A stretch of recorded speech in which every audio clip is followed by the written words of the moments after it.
But Potiphar had a master plan. Her master plan will put Joseph in an impossible situation. Remember, he was sold into slavery by his brothers. That's number one. Number two, he was thrown in prison, into jail. Because of his physical appearance, built and handsome, the wife of the king seduced Joseph. But Joseph,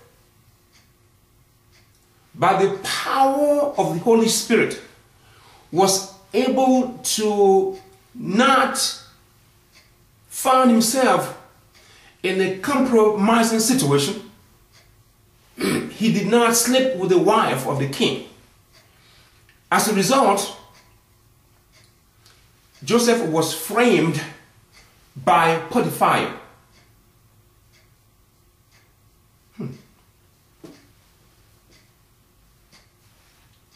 You see, verse 13, when she saw that he had left his cloak in her hand and had run out of the house, she called the household servants.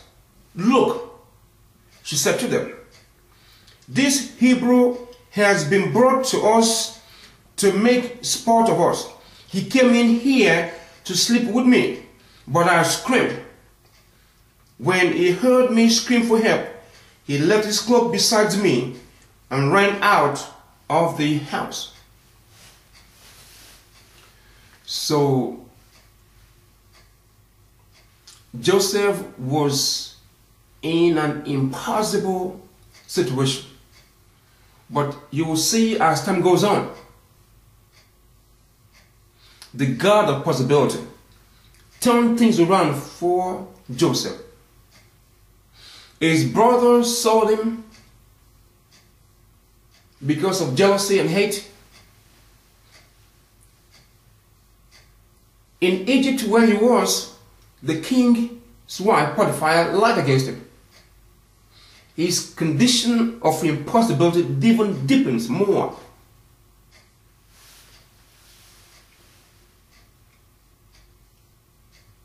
Now, he was put in jail, right? Now, let's look at another reference of an impossible situation that God turned to possibility. I'm going to refer you to Exodus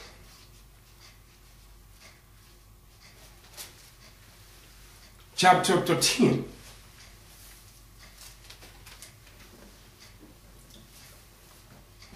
Now, this is the area where the Israelites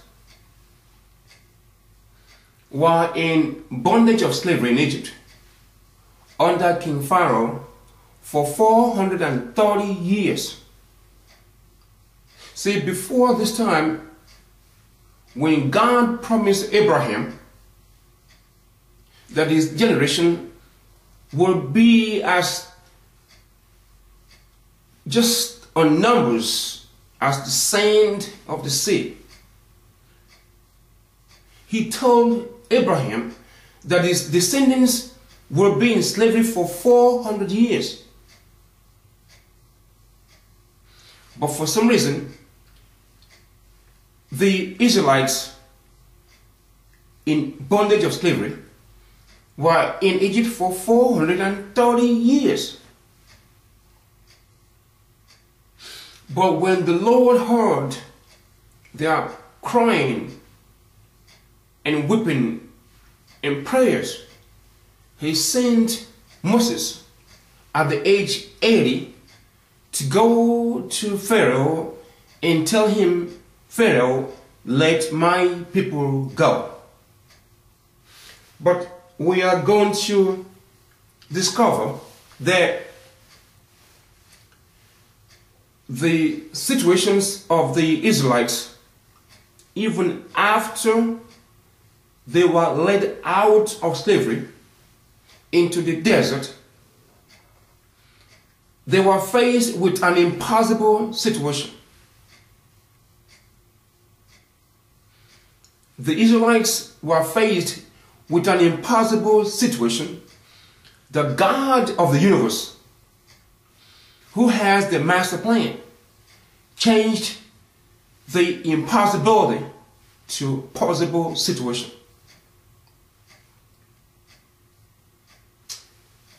Let me read.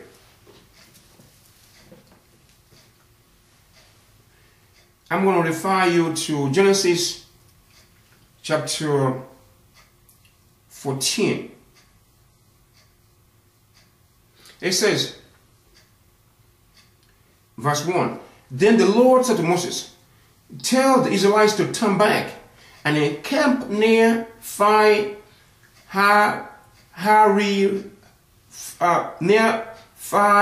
Hariroth, between Midgol and the sea.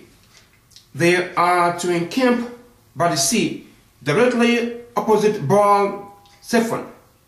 Pharaoh will think, the Israelites are wandering around the land in confusion, hemmed in the desert.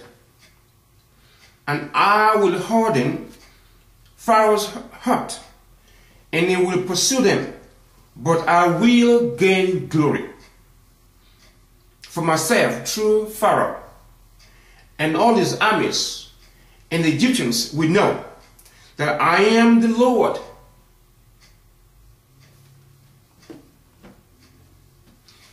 See, Moses led the Israelites out of bondage through the desert,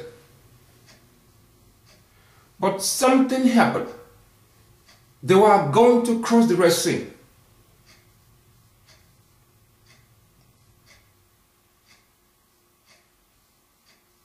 They were in an impossible situation. Number one, how would they cross the Red Sea? Number two, they were faced with the armies and chariots of King Pharaoh. They were pursuing the Israelites, because they looked back and saw what the Egyptians coming. They knew they were in an impossible situation. But as I told you, the God of possibility, the master of the universe, the God that has of the plan, was about to change an impossible situation to a possible situation. See, in verse 7, this is Exodus chapter 14, verse 7. He took 600 of the best chariots, along with all the other chariots of Egypt, with officers over all of them. The Lord hardened the heart of Pharaoh, the king of Egypt, so that he pursued the Israelites, who were marching out boldly. Verse 9. The Egyptians, all Pharaoh's horses and chariots, horsemen and troops, pursued the Israelites and overtook them as they camped by the sea near Hariroth, opposite Baal Zephon. But something, oh Lord, something was about to happen. The God of the universe, the master planner, was about to do something. He was about to turn an impossible situation to possibility for the Israelites. So this is verse 13. Exodus 14, verse 13.